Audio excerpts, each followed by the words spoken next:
been dredged out here. This would be all just. This would be all. And this flat would be at 1 foot deep unless they've dredged it out so that it's deep enough to bring boats through here. So if they hadn't, this would only be a foot deep. Okay. So what area are we in exactly from Miami? We're still in Biscayne Bay, but we're about 5.5 miles from the Keys Bridge on US 1. I can see that bridge up there. Yeah.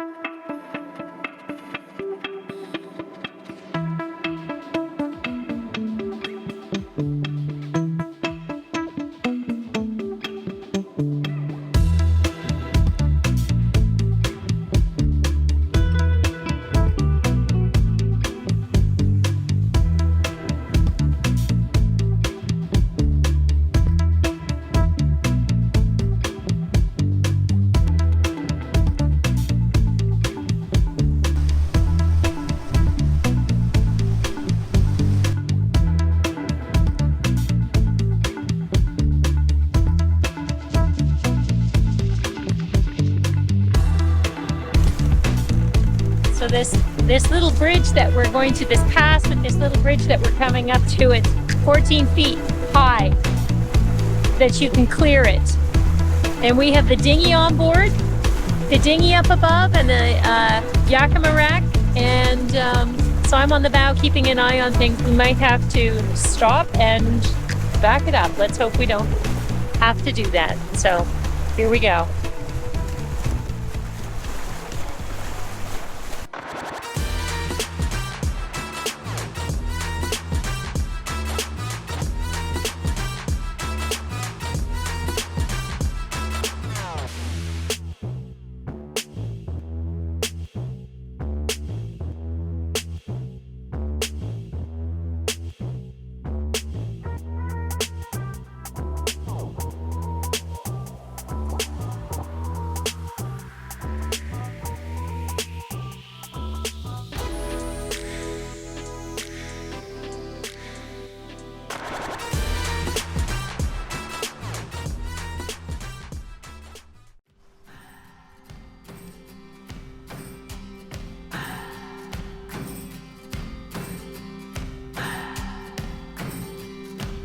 What do I believe?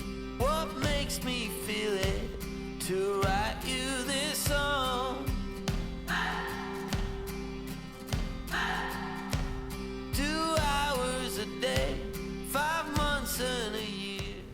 Our original plan was to stay at John Pennekamp State Park. We called ahead and we were assured we did not need reservations. Apparently, we should have insisted. There was a large group that had taken all of the mooring balls, and the main dock was under construction. So, we had to alter our plans. Asking myself, oh, why do you still hurt? Why do you still hurt? Who's wrong and who's right? I cannot decide, 'cause I'm sober tonight.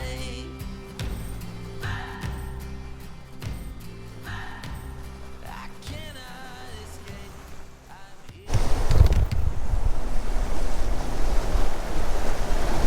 It's a bit of a maze of mangroves getting in here, but once you've done it once, it's not so bad. So plan B is another marina in the area of Tavernier Creek. They have some openings and we are going to head down there for a few nights. So that'll be something new. We run away to get us up when we're low. Just chase the waves.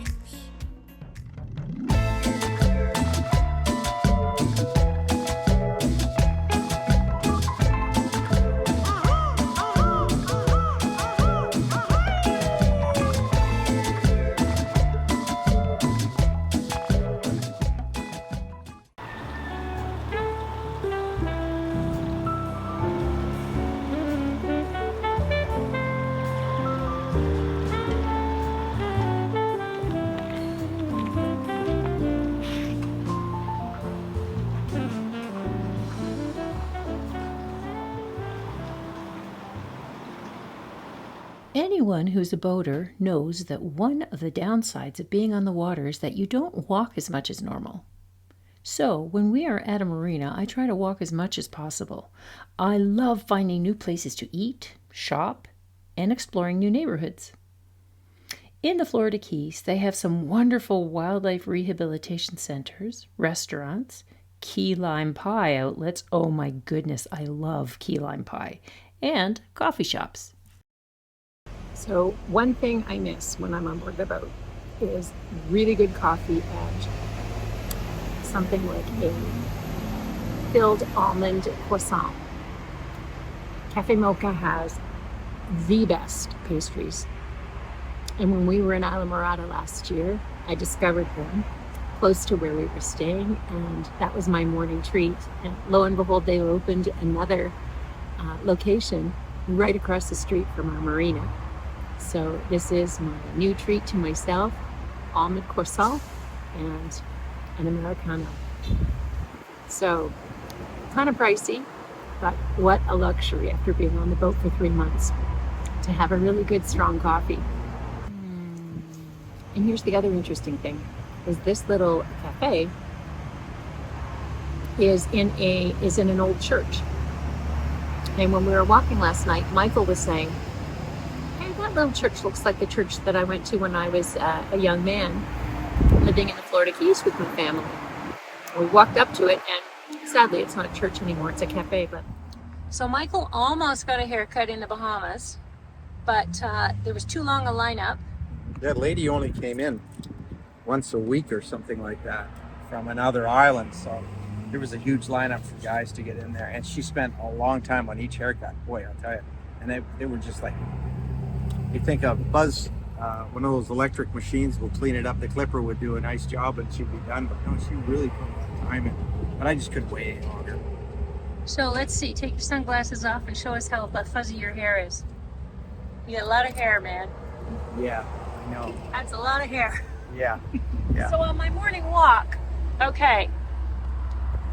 on my morning walk, I walked past this place, Rob's Scissor Hand Salon. That caught my eye. But what really drew me in was the hours of operation.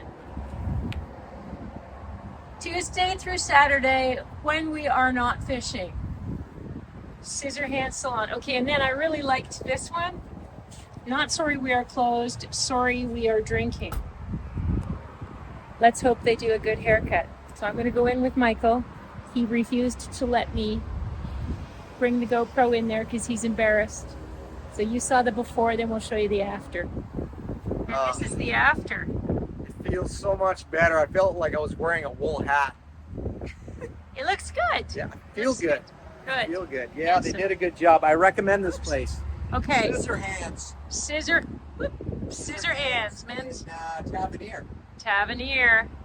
And you had a little walk down memory lane because the guys that were in there went to the same high school as you. Isn't that funny? Yeah. Most of them went to Coral Shores High School. Yeah. In Plantation. That's just fantastic. That was fun. Yeah, we had some good laughs talking about our teachers. Yes. We went out for the afternoon to enjoy the water one last time.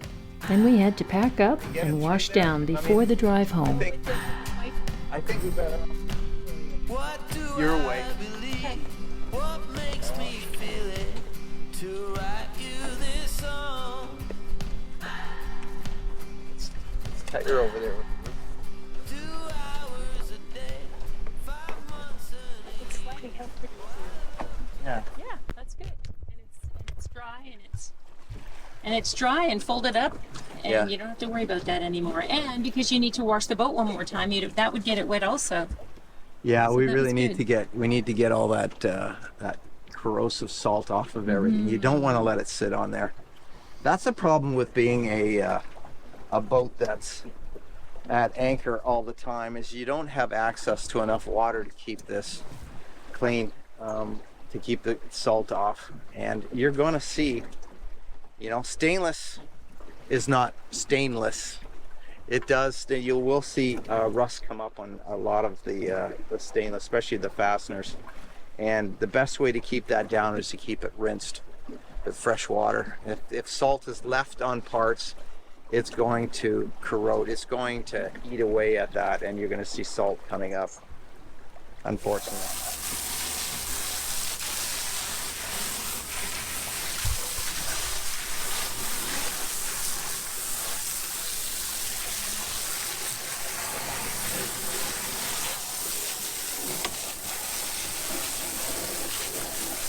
See, it's not just a simple case of just rinsing off your stainless and thinking that all the salt's going to run. If you blow this off, the salt's just going to run down here and dry, or it's going to dry on this edge if you're blowing it off here. So you're going to end up with a line, and you can feel that.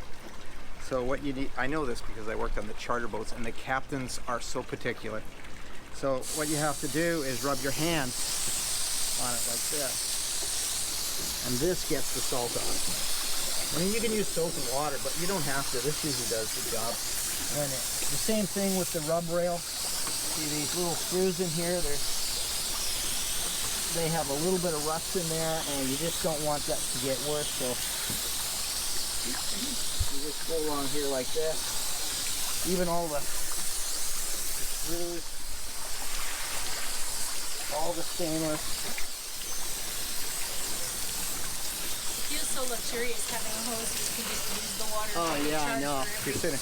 Every drop of water. Just ran down my armpit. Refreshing. Oh, it feels good, yeah. So, sure, well, my other shirt is dried quicker than this one. Well, I'll put it in the laundry later. Yeah. So I'm just gonna go along and just do all this. Oops.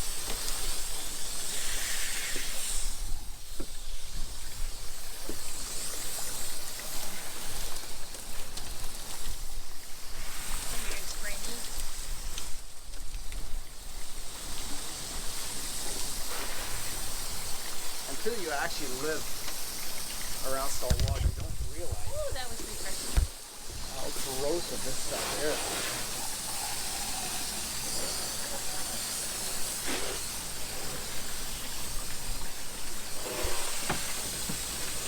I mean, this is our last day here, so we're making sure we get all the salt off we can.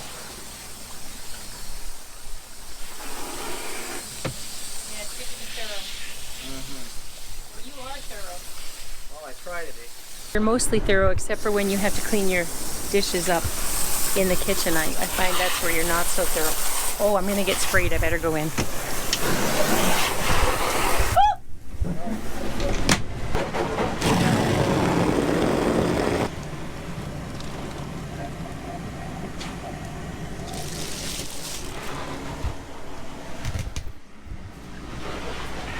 Right now, Michael is washing the boat, and we will be leaving within a day or so. So hopefully you can hear me above the din of the air conditioning and the water and the hose on the top of the boat. But I just wanted to let you know what I'm doing inside the boat. I'm preparing meals called prep meals, which a lot of you probably do already on your work days or at school or whatever. What I do, because I'm hooked up to power, is I just use the regular electric stove, and I will pre-boil a bunch of pasta, and I will pre-assemble some pasta salad, and I will also pre-chop up lettuce and put those into separate Tupperwares with veggies so that salads are ready to go. If I have extra veggies, I might roast those veggies or fry them up. And then all I have to do is, when we are making a passage, I can pull those out of the fridge and we can eat a healthy meal. I know myself well enough. If I come back from a busy day out on the water, or if we've been moving all day long, I'm tired and I don't feel like cooking. So you might want to just eat a bag of chips. So rather than doing that, I try to make a habit of creating a number of prep meals ahead of time, where at least I have salmon salad ready to go, or chopped up veggies, or pasta cooked, and I can just assemble a really delicious and simple meal for the whole family.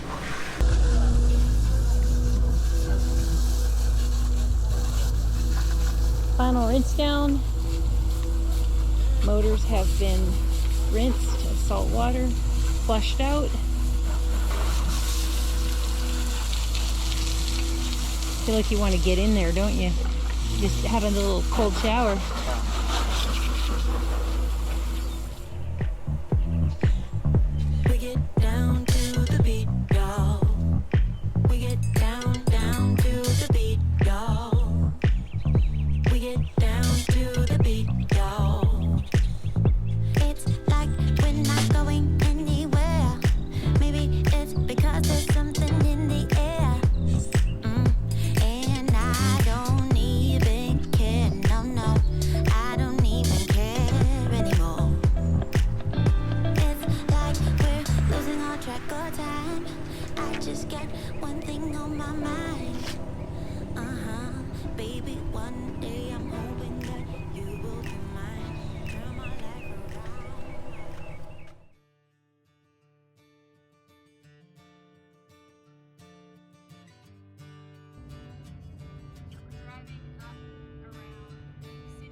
are coming through Lake City, Florida, and we are getting alerts, emergency alerts on our phones about a tornado in the area and that you're supposed to seek shelter, but we're choosing to keep driving.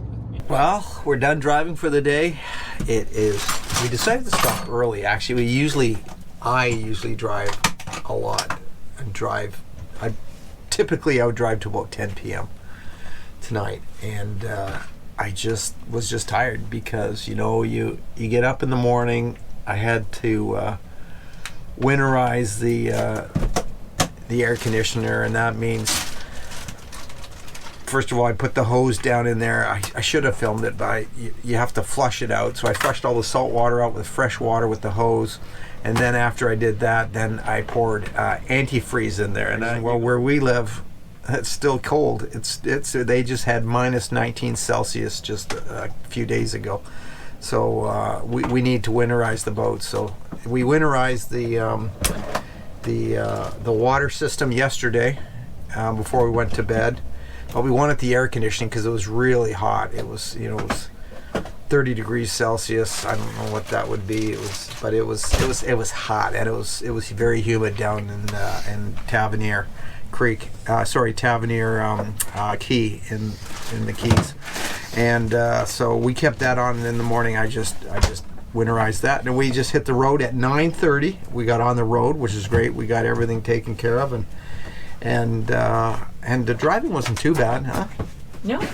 Well, I didn't do any of the driving, so that was... Yeah.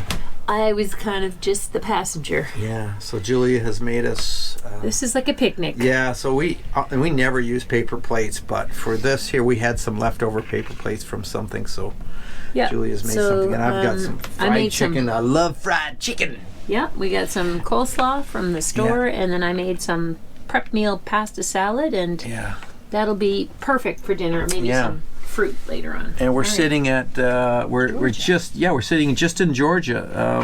We're sitting right at the welcoming center between Florida and Georgia. So it's a nice spot. They just redid it. There's actually some RV camping. We're going to sleep in the boat tonight. And what do they call this? Boater homing or something like that, or I don't know what they call this, but it's comfortable. It's actually more quiet in this boat than it was in any of our RVs. We owned a fifth wheel, and we've owned a travel trailer. This is actually it's easier to pull, right, Joe? It's actually and I think it's because it's aerodynamic. It's hydrodynamic, therefore it's aerodynamic. So you're not pushing this big wall of air like you are in an RV. This thing's fantastic to pull. Very stable on the roads, doesn't swerve, doesn't do anything like that, and it's quiet to sleep in. So it really is, to be the most part, if traveling, it's actually better. Yeah.